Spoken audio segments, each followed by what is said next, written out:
So from our perspective on our little planet, we look out and to see our sun. The backdrop of the sun now has moved on, and it's gone into the hexagram number 59. So on the wheel here in the bottom right-hand side, moving up towards the yellow stripe in the middle on the right side.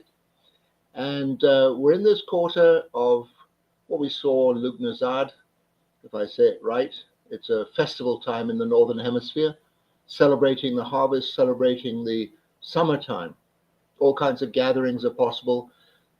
Many people in this Northern Hemisphere have a vacation, a summer vacation around this time to recreate. And the 59, which is where the sun has gone into now, is this gateway of intimacy. And it's entered into what we call the personal life theme of the sleeping phoenix. So intimacy is like making close connection with people. This 59th gateway is also called dispersion, as in scattering seed. And it's very much a part of the potential channel, the 59-6, the channel we see as procreation. Penetrates right into the emotional body, but also can really bring about conception. And it all depends on the circumstances. So very, very powerful expression from the sacral center of life force energy going out to connect, to be intimate. On the other end, on the conscious earth side, we're in gateway number 55. This is the gateway of spirit, the gateway of abundance. There are 64 hexagrams in the I Ching. The 55 is probably the least reasonable gateway or hexagram in the whole I Ching. It's the gateway of spirit. Spirit has a great time in the 10th dimension, maybe the 5th dimension, but in 3D, spirit has a bit of a rough time, bit of a difficulty. Because is it tied into the physical, or is it experiencing something very different? How does the spirit connect with the body? So we might say of the 59th gate, that is the sacral. And we're going to say of the 55 gate, the sacred. And so these life themes that we're going to look at here are in this balance between the sacral, the connection to life force in the physical, and the sacred, the connection to spirit in other dimensions.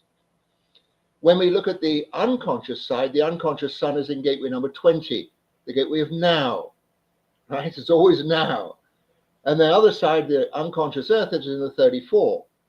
And those of you familiar with this particular setup will know that this 2034 is a channel, a manifesting generator channel. Right? So this life theme is automatically bringing about a manifesting generator presence. So when the sun goes into the 59, we're all going to see there's a potential for things getting a little bit more busy around us. And for people that have this life theme, there's always that quality, busy, busy, busy. That 2034 is also being called the channel of charisma. That somebody with this channel, they walk in the room and everyone says, "Oh, here, this looks like a capable person. Let's see what we can get them to do for us." So necessarily this particular life theme is, the people with this life theme are much in demand. Now it has this very interesting title, the Sleeping Phoenix. My experience of people with this channel is they're several years ahead of their time. They're out ahead. They're looking at the world several years from now. What's the possibility? Where could it go? How can we make things so much better? And they have this issue. How do I, inform people in this present moment, the potential of where things could be, of how life could be so much easier and better and greater. And so they're always in a little bit of a bind. And this sleeping phoenix, the phoenix is a magical bird.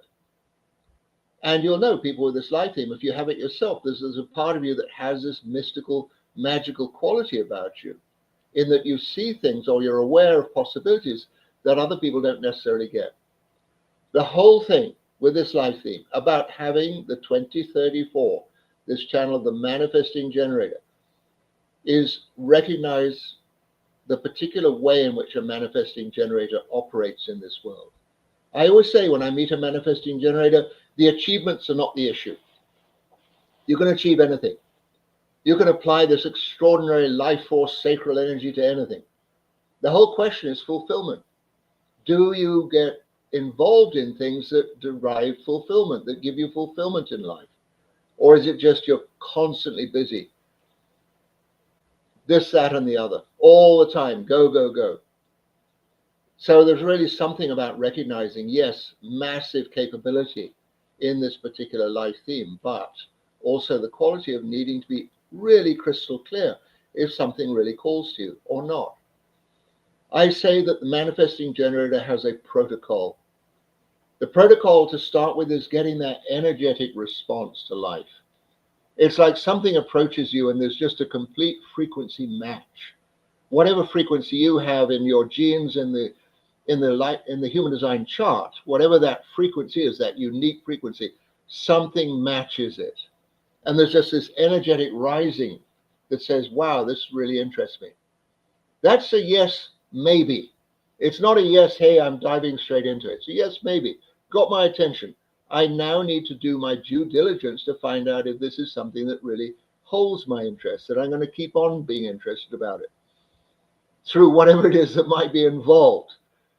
So manifesting generators have to be on guard.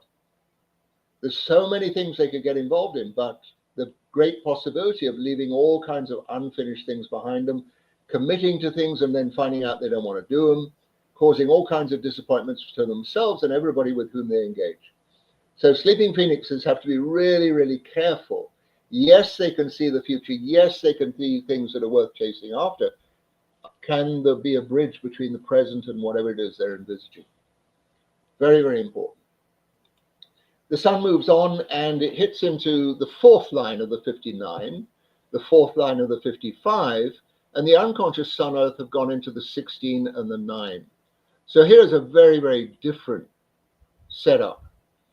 The fourth line of the 59 is really about making friendship. It's about interacting with people where there can be a combination of input. The fourth line is very much heart-oriented. It's like we are all in this together. So particularly on the 59th, this area of dispersion or intimacy or making really powerful connections with people, the spirit also in the 55 is in the fourth line. But on the unconscious side, we now have 16 and 9, which both are logical. The 16 looks at things and see, does it have a future? You know, it has that skill, that ability to just recognize, is this going to go anywhere or not? And the 9 is accumulating details to see what do we need to include in here to make whatever it is we're doing go forward. And so we come to this fixed life theme we call strategy.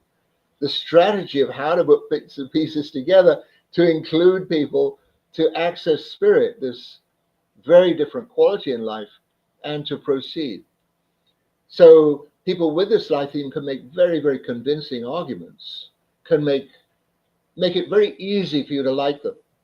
But they're going to be very rigid in how they set things up. There really is going to be a strategy behind how everything comes together, because they're going to use that logical, that unconscious logic to hold things in place. So logic, again, is very future-oriented, but it's a very, very particular life theme. They're going to be constantly working out all possible different strategies going forward in life. From the fourth line, we go into the fifth and sixth lines, and we go into the interpersonal life theme of spirit. So people with this particular life theme, they're always balancing between the sacral and the sacred. You know, there's a part of their life that's unrealistic because they're very involved in their spirit nature, but the other part of the life is very much involved in the physical and the intimate and the connecting through the sacral energy. So there's always a bit of a balance, and people with this particular life theme, they have a quality of being able to really guide other people or aim people towards a different sense of reality. They're brilliant at sorting out people's more intimate issues. That is their potential. Their sexual issues, their connection issues, how they get along in the world. They have that potential. And they also have that potential to raise people's concept of what is spirituality all about. But then again, there's always this balance with the 16 and the 9, these two very logical gates of just seeing how can spirit be presented into the world in a way that people can get it. How can I live a spirited world a spirited life in a world that is very tied into the material. They can be very, very inspirational people with this particular life theme. And I'm going to include in their number Leanne Rimes, Jack Black, and Shania Twain, beg your pardon. And these are people that have this particular, very particular spirited expression. You know, on the face of things, it looks like they're very earthly and very involved in life, but they also have this kind of really spirited quality in how they present themselves in life. People with the personal life theme, the one of the sleeping phoenix, the ones who are holding that space of the possibility of the future and bringing it into the present, Sean Connery, Mother Teresa, and LBJ. All people in a position in life where they are postulating better possibilities. Can it come about? Can they live a life and be fulfilled in that? Can they engage themselves as a manifesting generator in a way that brings them great fulfillment? All of the 192 life themes are in this book of destinies. Carola and I spent 20 years writing this book. Every single one's in there. It's part of the Human Design Trilogy. And these 3 books give you a very broad base to the understanding of human design, how it works for you and for everybody around you. So there we are this time. We'll see you next time.